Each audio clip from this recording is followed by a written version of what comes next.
Do you want to improve your articulation?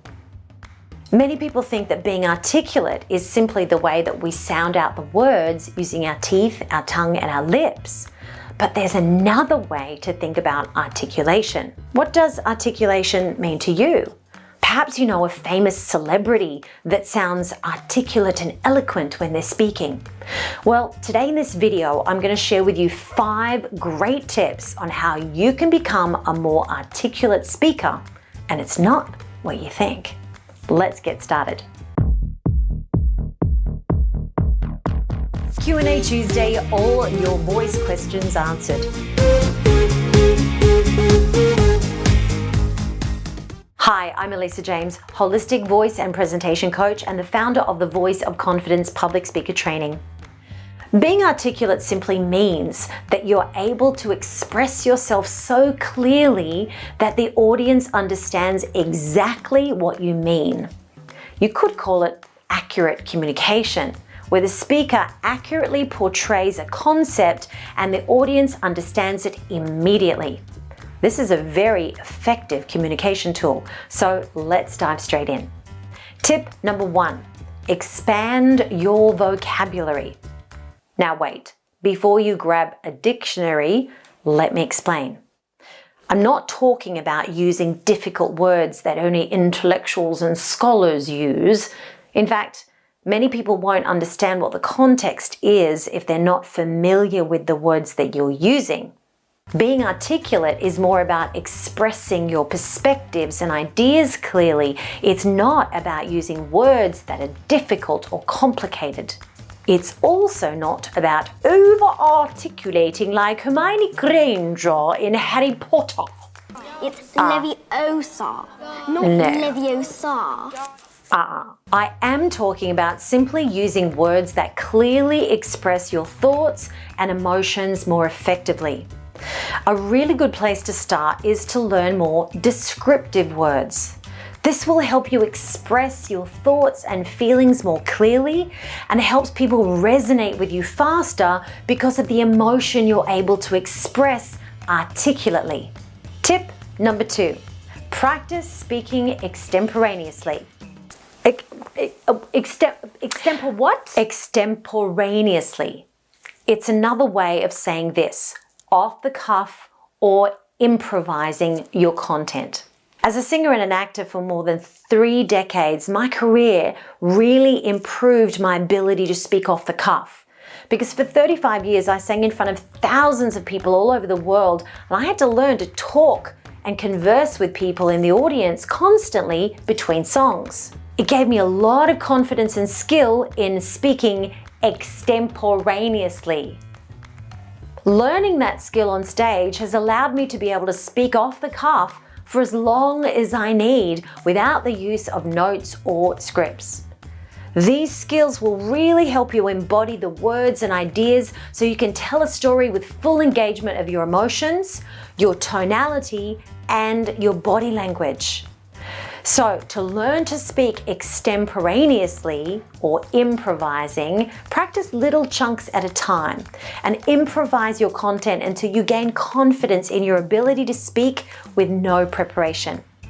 Once you get the hang of it, you'll enjoy public speaking so much more and you'll be stressed about it a whole lot less. Tip number 3, strategic pauses. Many people get so nervous when they speak that they speak as fast as they can just to get it over with. But this is not effective, of course, for the speaker or the listener. What I suggest that you do instead is this. Use a strategic pause after sharing a complex idea with your audience. If you have a difficult piece of information to share in a presentation, speak the words out clearly, then leave a little gap of silence to allow the audience to assimilate the information. A strategic pause is a powerful way to not only help people comprehend your content more effectively, but it's also so much more effective than using filler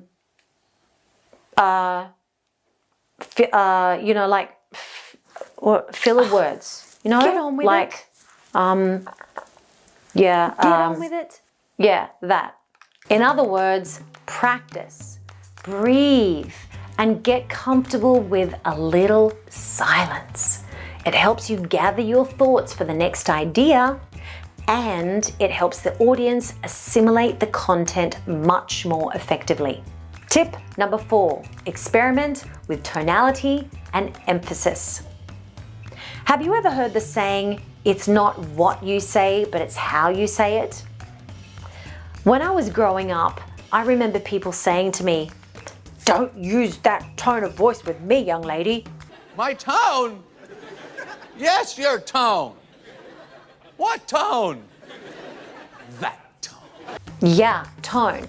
Tone is very statement specific because using a particular tone of voice can change the whole meaning of a sentence.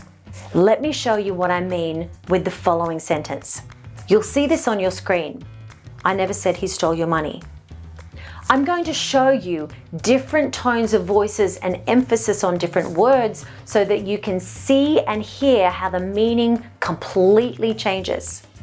Number 1, I never said he stole your money. By putting emphasis on the first word, this implies that somebody else stole the money. Number 2, I never said he stole your money. This means, well, no, it wasn't me that said it. Number 3, I never said he stole your money. Well, now this implies maybe I was thinking it, but I didn't say it. Number 4, I never said he stole your money. Well, now it means maybe somebody else stole it. Number 5, I never said he stole your money. Well, now the implication is maybe somebody borrowed it.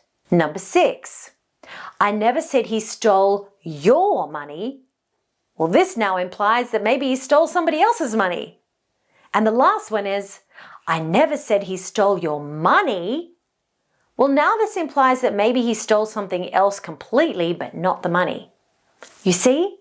All 7 voice inflections used in the same sentence give 7 different meanings. Tone of voice and emphasis are really important to learn. Another really simple example is this word. Just looking at the word on the screen doesn't give you much context until you say it with the correct emphasis. Here are 3 different examples. Thank you for the lovely present. I would like you to be present at the next meeting. I would like you to present at the next meeting. Same word, 3 completely different meanings because of the way you articulate the word within the context of a spoken sentence. Tip number 5, vocal variety. When you use vocal variety, it really helps people stay focused on what you're saying for much longer. A great rule of thumb is to use a long sentence followed by a shorter sentence. When you use long, convoluted sentences one after the other, it gives people way too much information to assimilate. So mix it up and be disciplined and mindful when you're speaking. Another trick you could use is what I call chunking. It's the art of speeding up common phrases that people are used to hearing and then slowing down the more complex ideas so people can follow you better. So the idea is long, short, speed up, slow down. Simply practicing those 4 simple principles will really help you add more vocal variety to the way that you speak, and that makes it far more engaging to listen to. Well, I hope you've enjoyed this video content today. Comment below if you found it helpful and be sure to check out the other videos on my channel. I'll see you next time.